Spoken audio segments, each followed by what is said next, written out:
Et pourquoi pas demain? Oui, et pourquoi pas demain? Je vous souhaite à tous une bonne année.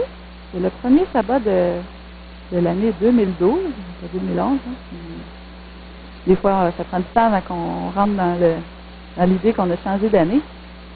Et puis, j'ai choisi ce texte-là parce que le texte de Pierre nous invite à prendre une résolution et à avancer et à changer notre comportement. Et souvent, c'est ce qu'on fait au début de l'année. On prend des résolutions, puis on a plein de bonnes intentions. Mais ce qu'on souhaite, c'est que ces bonnes intentions-là ne restent pas juste au mois de janvier, mais qui poursuivent jusqu'à ce que Jésus revienne. Alors, et pourquoi pas demain? C'est le titre de ma prédication aujourd'hui. C'est un lever de soleil sur la terre, que vous voyez à l'écran. Eh bien, laissez-moi commencer avec 3 petites vignettes. Eddie a suivi un séminaire sur la vente. Il a lu tous les livres et il s'est répété à lui-même devant son miroir ce matin combien il est capable. Mais il n'a pas encore fait sa première vente. Rejet après rejet, il est un peu démoralisé. Il a réorganisé son bureau, il a surfé sur Internet et finalement, il a remis son télémarketing à plus tard lorsque ses clients potentiels seront partis pour la journée. 3 coins de rue plus loin, Valérie fixe sa page blanche sur Microsoft Word. Sa dissertation sur la politique municipale due pour le lendemain est loin de la passionner. Elle décide qu'elle a besoin d'une pause. Elle texte quelques amis, regarde une émission et se retrouve encore moins motivée à écrire son papier qu'auparavant. Dans l'appartement du dessous, Tom est en avance sur son temps. Il a obtenu son passeport, a acheté ses billets d'avion et demandé ses vacances pour son voyage en République dominicaine. Une bonne place. Il ne lui reste qu'à réserver sa chambre d'hôtel, mais il y a encore le temps. Tom repousse continuellement cette tâche et plus le temps passe, plus il a de choses urgentes à faire. Il est si pris par les derniers détails qu'il finit par oublier. Alors qu'il fait ses valises, il se rappelle subitement de réserver sa chambre. Mais maintenant, il n'en reste plus une seule près de la plage. Et lorsqu'il arrive en République dominicaine, il se retrouve dans un hôtel douteux et sa chambre est décorée avec des mouches mortes. Eddie, Valérie et Tom ont tous quelque chose en commun.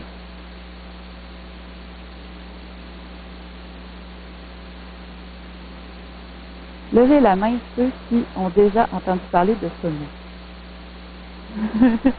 Procrastination. C'est un grand mot. Hein? C'est de ça qu'on va parler ce matin. La procrastination, du latin pro et crastinus, qui signifie demain, est une tendance à remettre systématiquement au lendemain quelque action. Le retardataire chronique, appelé aussi procrastinateur, n'arrive pas à se mettre au travail, surtout lorsque cela ne lui procure pas de satisfaction immédiate. C'est aussi ne pas réussir à commencer, et donc trouver 1001 excuses pour retarder ce moment désagréable, ou tout du moins qui nécessite un effort. On peut alors se faire une tisane, chercher un bon crayon, regarder ses emails, faire la vaisselle, lister des choses qu'il faut faire. Les procrastinateurs raffolent faire des listes. Et ainsi retarder le moment où l'on sera bien obligé de s'y mettre. Le risque, c'est que tout n'a pas une échéance, comme le paiement des impôts sur le revenu, et on ne risque pas une amende lorsqu'il s'agit de ranger une pile de vêtements qui traînent. Quoique, on finira bien par manquer de bouffe, et alors, tant qu'à faire, on réorganisera tous les vêtements du garde-robe en les classant par couleur. C'est si pratique le matin, et surtout, c'est bien fait. Sauf que, il y a fort à parier que dans 6 mois au plus, ce sera revenu comme avant. Je vous rassure, pas besoin de médicaments pour la procrastination. Peut-être juste un wake-up call, comme on l'appelle. Disons qu'il faut déjà réaliser qu'il y a un problème avant de tenter d'y remédier. Enfin, c'est pas juste lister les problèmes, et les éventuelles solutions, puis laisser de côté la liste, parce que ça, c'est un exemple de procrastination. Pour qu'il soit motivé, le procrastinateur doit y trouver une satisfaction relativement immédiate.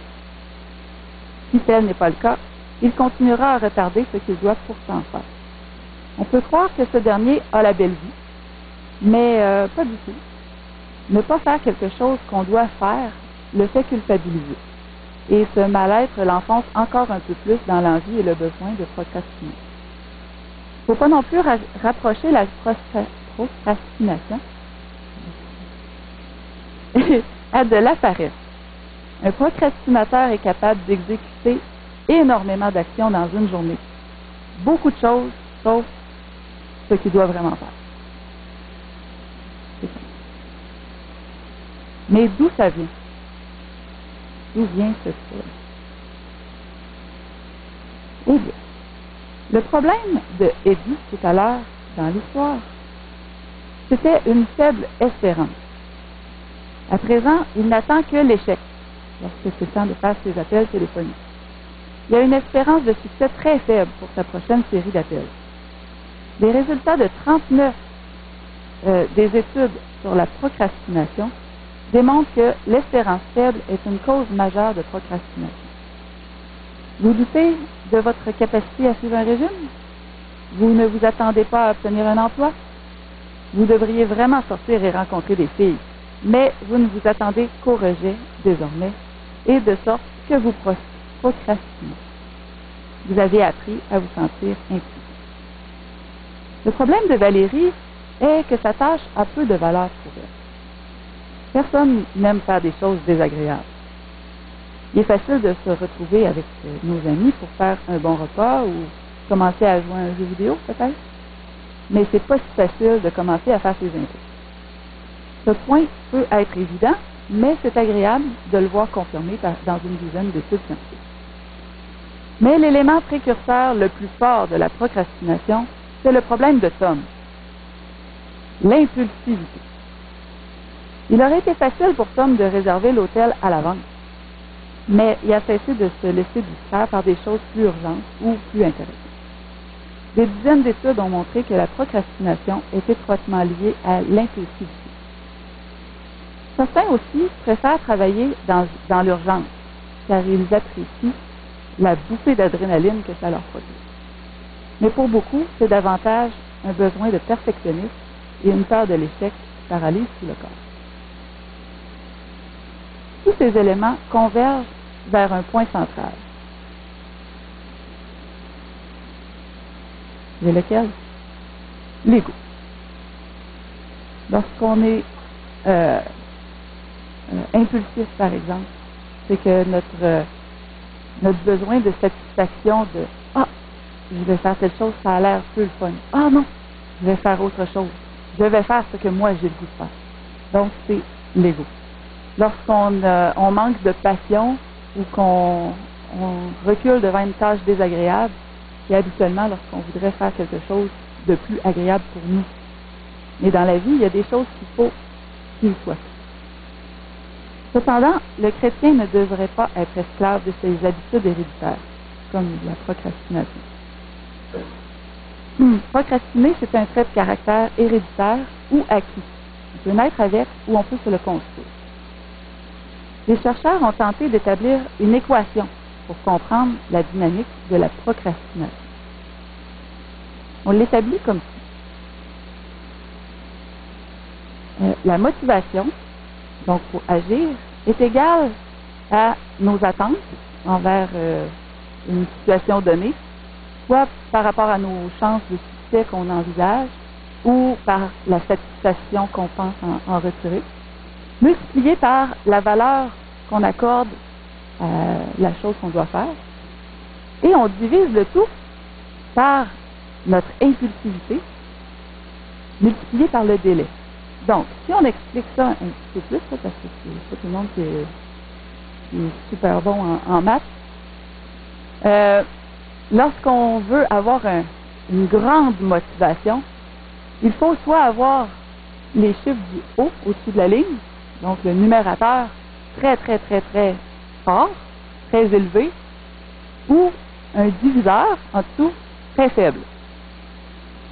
C'est ça. Oui, c'est ça. Parce que 1,5, donc 1 sur 2, étant plus gros que 1 sur 3, un quart.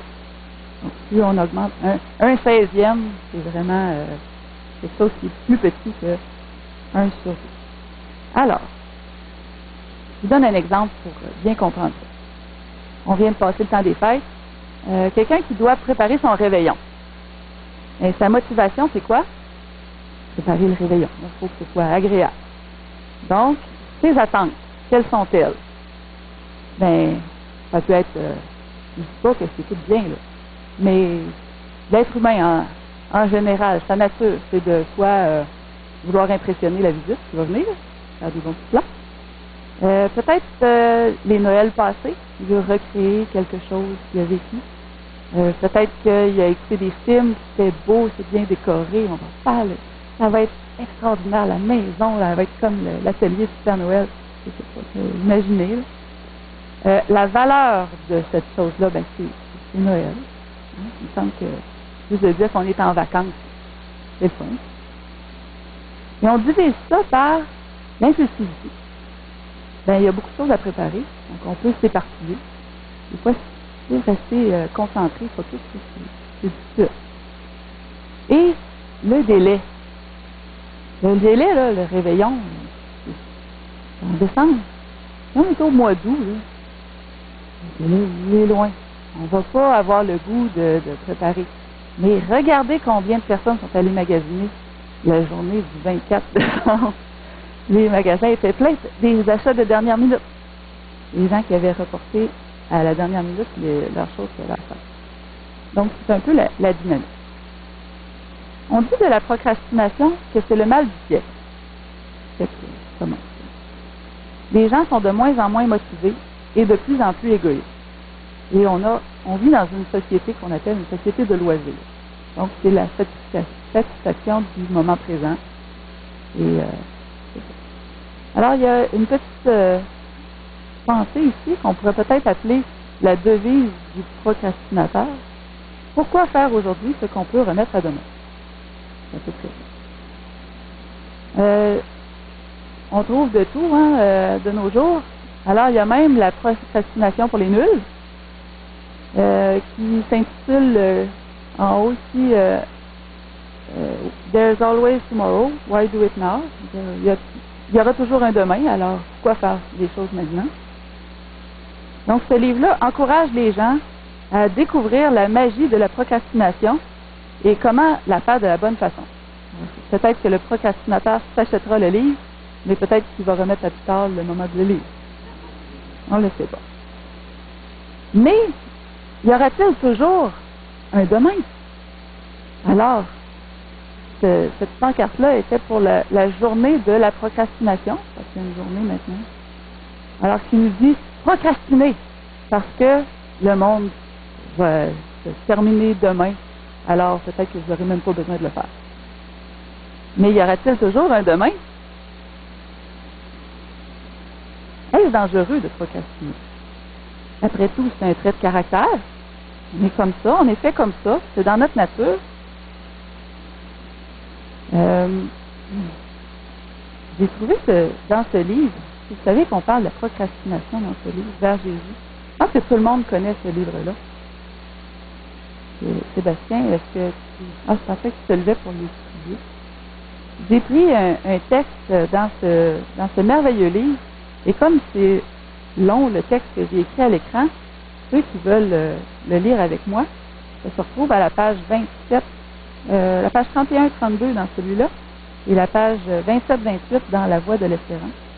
Ils n'ont pas tout à fait de la même pagination. Alors, je vais vous le lire. Mon assistant est parti chercher des livres.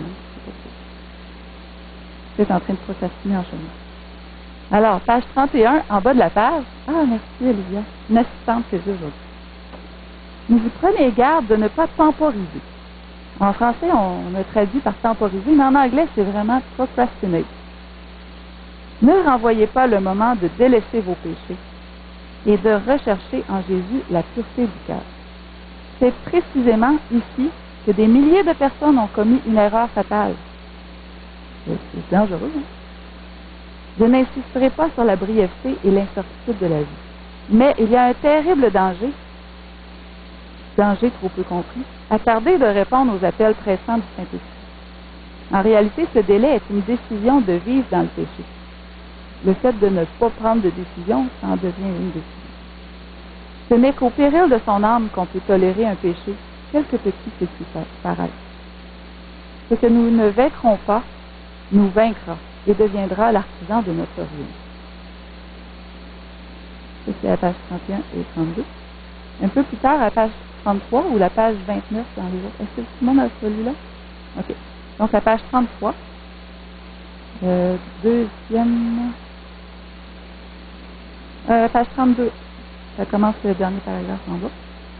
Plusieurs font taire la voix de leur conscience alarmée en se persuadant que quand ils le voudront, ils délaisseront le mal. Ils s'imaginent qu'ils peuvent se jouer des appels de la miséricorde divine et rester néanmoins susceptibles d'en être touchés. Ils pensent qu'après avoir méprisé l'esprit de grâce, qu'après avoir jeté leur influence du côté de Satan, ils pourront, dans un moment de terrible extrémité, changer complètement de conduite. Donc, lorsque le délai se rend rendu très court, changer de conduite momentanément comme ça. Mais cela ne se fait pas aussi facilement. L'expérience, l'éducation d'une vie entière ont tellement pétri leur caractère qu'ils sont plus nombreux ceux qui désirent alors recevoir l'empreinte de Jésus. On continue. Est-ce que... Ah, j'ai reculé, je crois.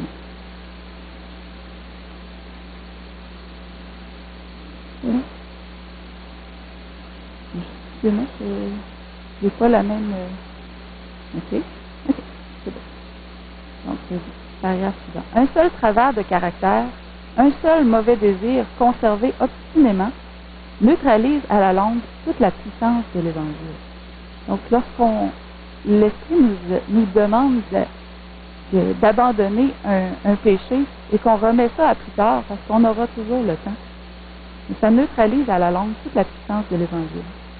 Chaque jouissance coupable fortifie l'aversion de l'âme pour Dieu. L'aversion pour Dieu, maintenant.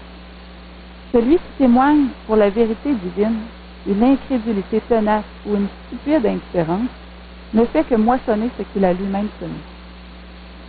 Il n'y a pas dans toute la Bible un avertissement plus effrayant contre le danger de jouer avec le mal que celui contenu dans ces paroles du sage qui dit « Le méchant est saisi par les liens de son péché ». Proverbe 5, verset 22. Imaginez que notre propre péché sont nos liens qui nous empêchent de nous abandonner à Dieu. Incroyable.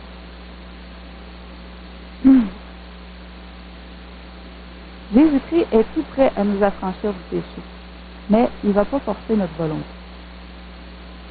Si en persistant dans la transgression, nous nous tournons complètement vers le mal, si nous ne désirons pas être affranchis, si nous ne voulons pas accepter sa grâce, que peut-il faire de plus? Nous nous sommes condamnés nous-mêmes en rejetant obstinément son amour. Il nous exhorte ainsi, voici maintenant le temps favorable, voici maintenant le jour du salut. Aujourd'hui, si vous entendez sa voix, n'endurcissez pas vos cœurs. Prendre la décision aujourd'hui de lire peut-être un livre qui est là dans votre bibliothèque depuis longtemps. Avez-vous lu jusqu'à la fin? L'avez-vous lu? Moi, juste 2-3 pages que j'ai lues cette semaine qui m'ont dit « Mais c'est long, je ne peux pas écrire ça à l'écran puis le lire, mais je ne pouvais pas couper aucune phrase. C'était trop beau, ça parlait tellement exactement de ce que je voulais apporter aujourd'hui. C'est dangereux de procrastiner. Pourtant, c'est le mal de notre siècle. J'ai cherché dans la Bible des exemples bibliques de procrastination ou de procrastinateurs. Pensez-vous qu'il y en a? C'est pas clair, c'est difficile à déceler. C'est pas des héros de la foi qui vont nous être donnés en exemple parce qu'ils sont reconnus pour leur procrastination. Mais j'ai trouvé 2 personnages, par exemple, dont je pourrais vous parler ce matin. Le premier, c'est Élie. Élie, pas de E à la fin. pas celui du Mont Carmel, mais celui, c'est pas le prophète, le sacrificateur, celui qui a vu Anne, la mère de Samuel, et qui croyait qu'elle était en boisson dans le temple. Et le monsieur ici, on voit qu'il n'est pas en bon état. Hein. Mais il vient juste de trouver qu'est-ce qu'il allait faire dans la vie. Attendez pas jusqu'au dernier moment pour trouver qu'est-ce que c'est qu'est-ce qui va vous faire que votre vie va être remplie. Et le pauvre monsieur, il a attendu trop longtemps. Mais Élie, celui qui avait deux fils qui étaient prêtres et qui n'avaient pas une bonne conduite, il aurait pu retenir ses fils méchants, mais il remettait ça tout le temps à plus tard, car il craignait leur mécontentement. Il les a laissés aller à leur rébellion jusqu'à ce qu'ils deviennent une malédiction pour Israël. La procrastination, on pense des fois que ça nous affecte seulement nous, mais les gens autour de nous sont touchés. On peut être une pierre d'achoppement pour les gens autour de nous. Un autre personnage biblique est à étudier aussi en lien avec la procrastination. Savez-vous lequel? Lorsque Jésus rencontre Zachée, que lui a-t-il dit? Zachée, hâte-toi de descendre, car il faut que je demeure aujourd'hui dans ta maison. Zachée se hâta de descendre et le reçut avec joie. Que Jésus était procrastinateur. Quand le Saint-Esprit lui parlait, c'était aujourd'hui, maintenant, right now. C'est ça qu'il faisait. À chaque fois que le Saint-Esprit lui parlait, il était vraiment réceptif à ce que l'Esprit lui disait. Et il le faisait aujourd'hui. Il y avait probablement d'autres choses à faire, Jésus. Et quand il a vu Zachée, il est allé manger avec lui. Il lui a parlé tellement que la vie de Zachée a été vraiment transformée.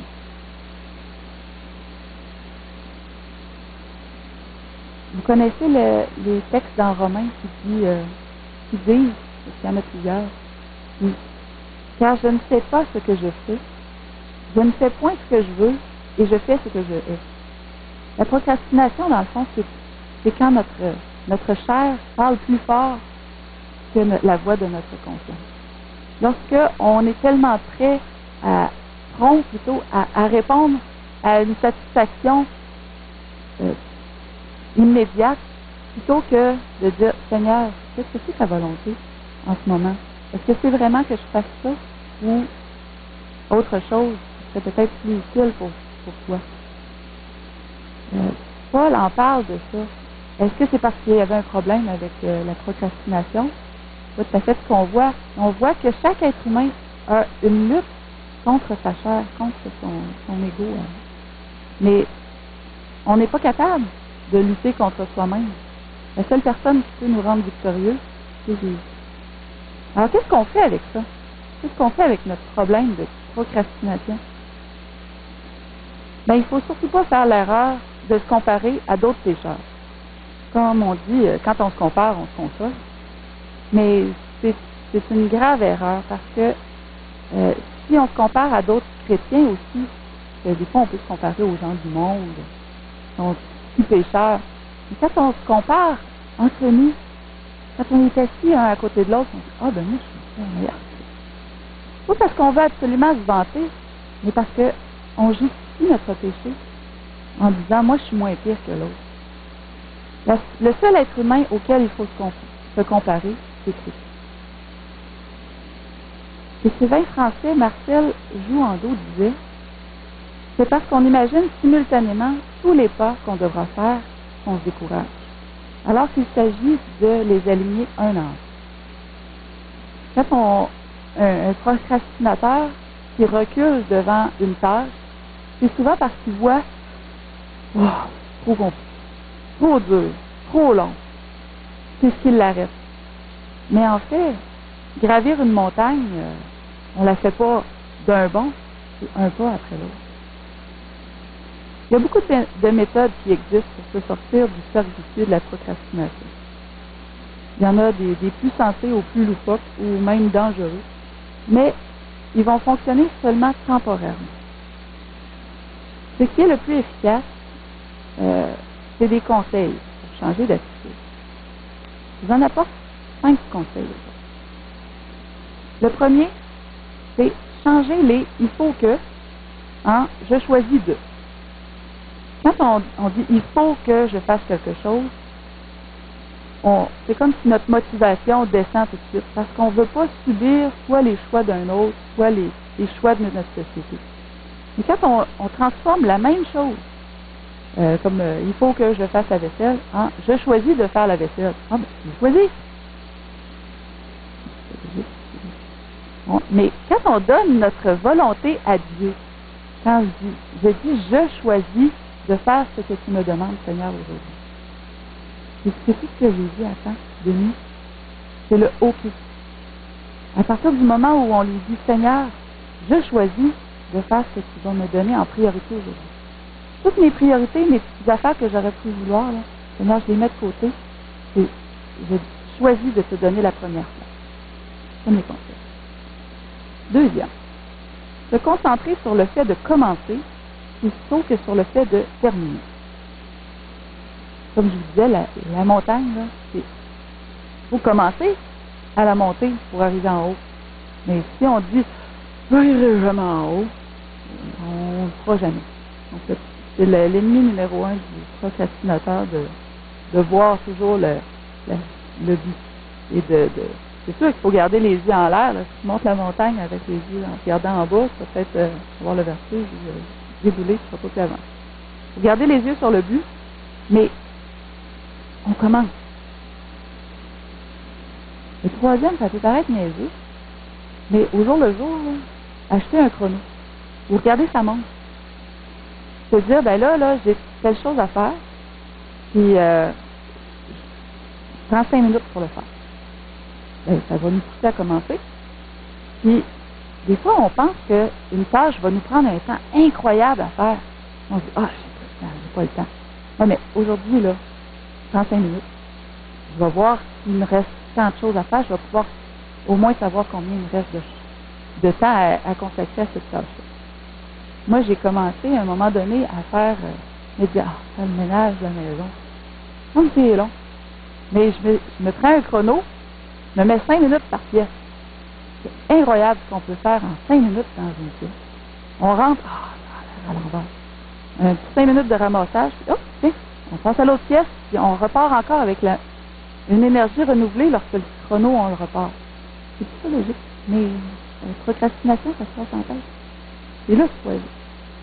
Le quatrième, fixer un temps maximum pour une tâche. Premièrement, parce qu'on augmente notre concentration lorsqu'on dit, ben là, j'ai 1 heure pour faire cette chose. Ou aujourd'hui, je fais ça. Aujourd'hui, c'est un peu vague. Il y a beaucoup de choses qui peuvent se passer aujourd'hui. Mais c'est un maximum de temps. Si on se dit, je vais prendre toute la journée, non, mais ça va te prendre 10 minutes. Quand est-ce que tu vas commencer ton 10 minutes? C'est un temps maximum. Ça nous permet aussi d'aller à l'essentiel et à éviter les tâches inutiles. Parce que des fois, on commence à faire quelque chose, puis, notre esprit s'en va ailleurs. Là, on commence à autre chose. Non, c'est juste une heure de partir. Ensuite, ça augmente aussi notre motivation parce que ça nous donne des victoires. On peut miser sur les victoires qu'on a déjà acquises lorsque on réussit à compléter une tâche. Le dernier conseil que je peux vous donner, c'est de ne s'accorder une récompense qu'après une étape finie. Ça semble aller de soi, là, mais il faut rééduquer notre cerveau. Parce que, des fois, un peu comme la Valérie de l'histoire tout à l'heure, elle était devant sa page blanche, elle décide de s'accorder une pause. Une pause de quoi? Elle n'a rien fait encore.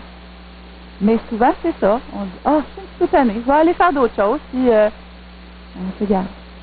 Donc, c'est dire, je vais prendre ma pause seulement quand je vais avoir terminé telle chose.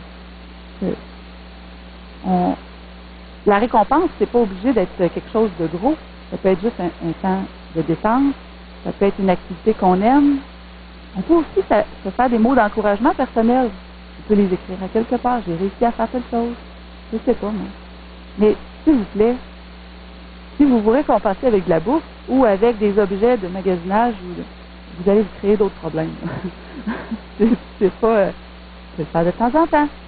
Là, ben, je vais m'asseoir, je vais avoir un moment de détente, puis je vais manger quelque chose, je vais prendre une tisane, me relaxer. C'est bien, mais faites pas ça à chaque fois, vous allez avoir participé à un autre mal d'un autre effet.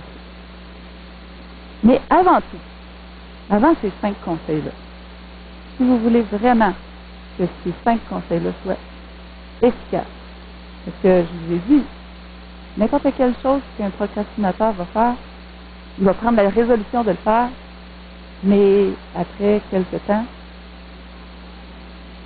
qu'est-ce qu'il faut qu'il fasse avant tout?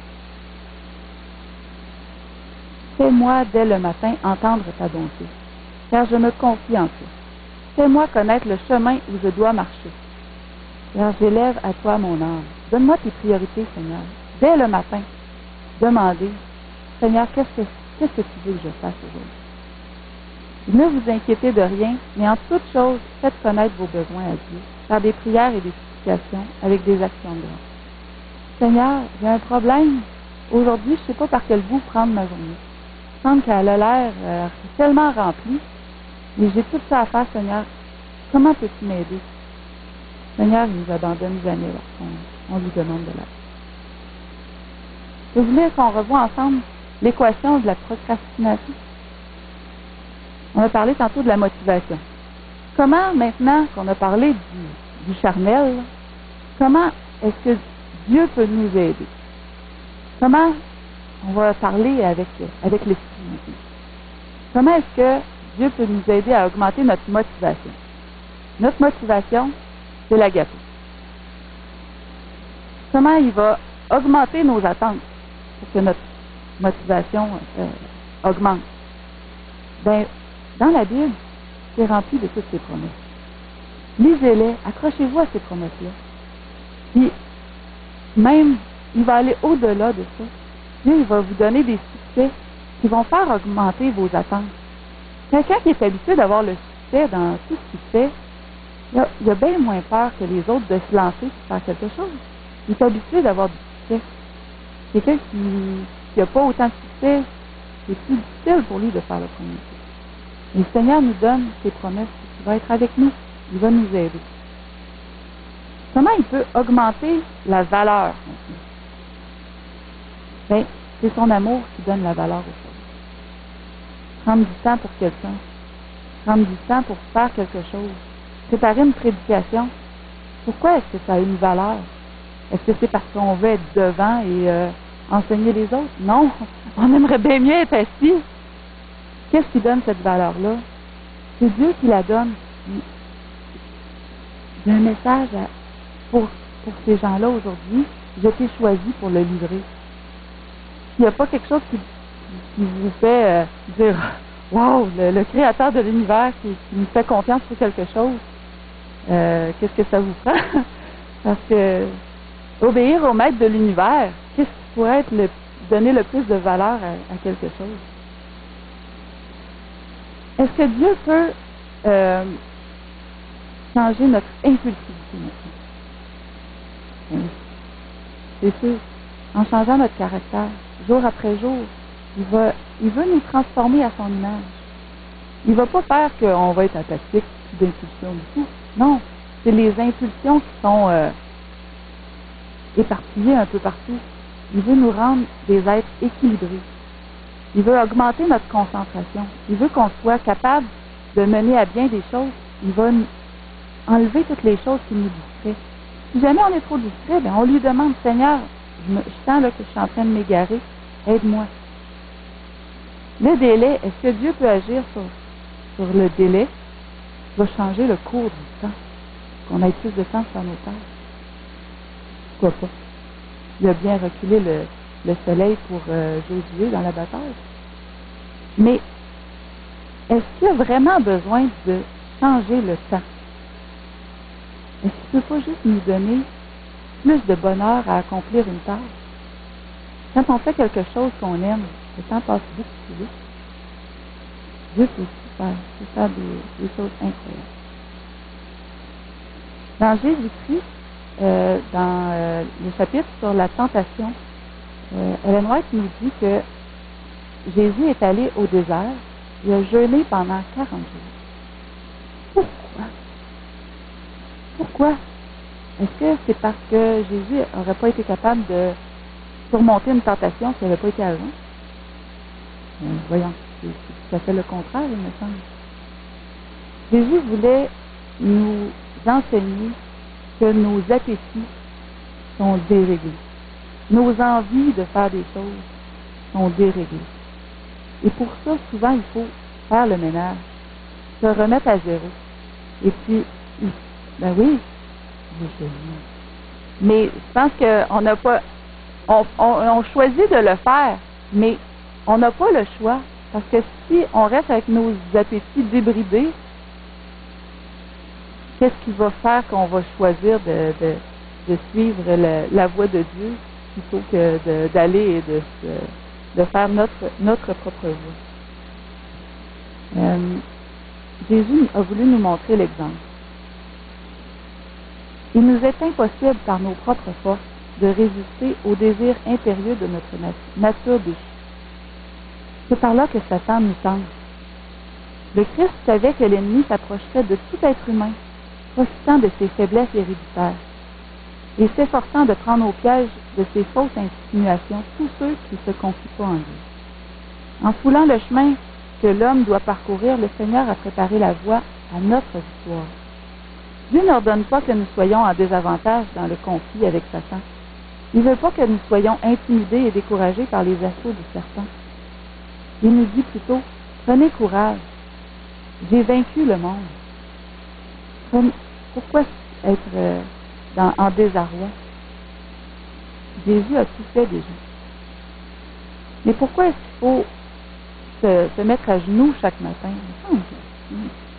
Pourquoi choisir de se mettre à genoux chaque matin? Parce que, je ne sais pas si vous avez écouté beaucoup de films dans le temps des fêtes, peut-être que j'ai écouté trop avec les enfants. Avez-vous déjà regardé des histoires d'Astérix? À chaque fois qu'il arrive quelque chose, sort sa petite potion. C'est le fun d'avoir de la petite potion, hein? Mais est-ce que, regardez bien la prochaine fois, lequel des personnages est le plus utile dans les histoires d'Astérix? Celui qui est obligé de prendre la petite potion à chaque fois? Ou celui qui est tombé dedans quand il était petit? Quand on se rend compte là qu'on j'ai besoin de Dieu, on prend une petite shot de c'est pas mieux d'avoir d'une façon régulière, pas attendre d'être dans le pétrin avant de penser à Dieu. Chaque matin, imbibez-vous de l'Esprit de Dieu, imbibez-vous de sa force. Et je dis pas que Dieu c'est une force magique comme la potion, là, mais c'est une image. Qu'est-ce qui est le mieux? De chercher désespérément sa gourde de potion ou de l'avoir tout le temps parce qu'on a puisé à la source infinie? C'est là-dessus que je voudrais vous laisser aujourd'hui. Sur une pensée qui, quand on ne sait plus des fois où se lancer parce que on est embourbé dans notre vie. Je pense que de plus en plus les êtres humains sont embourbés, ils ont tellement de choses à faire. Il me semble que on repense à nos ancêtres, on se dit, eux autres, il y avait du temps. Il y avait 24 heures comme nous autres. Pourquoi il y avait plus de temps? Peut-être parce qu'il n'y avait pas le choix il n'y avait pas le choix. Quand la moisson, quand il fallait faire la moisson, il fallait la faire. On n'attendait pas qu'il y ait plein de neige. Puis, on n'avait pas le choix de faire les choses à ce moment-là. De nos jours, on a le choix de zapper, je ne sais pas combien de postes sur notre satellite. On a trop de temps libre. Utilisons ces temps libres-là pour la gloire de Dieu.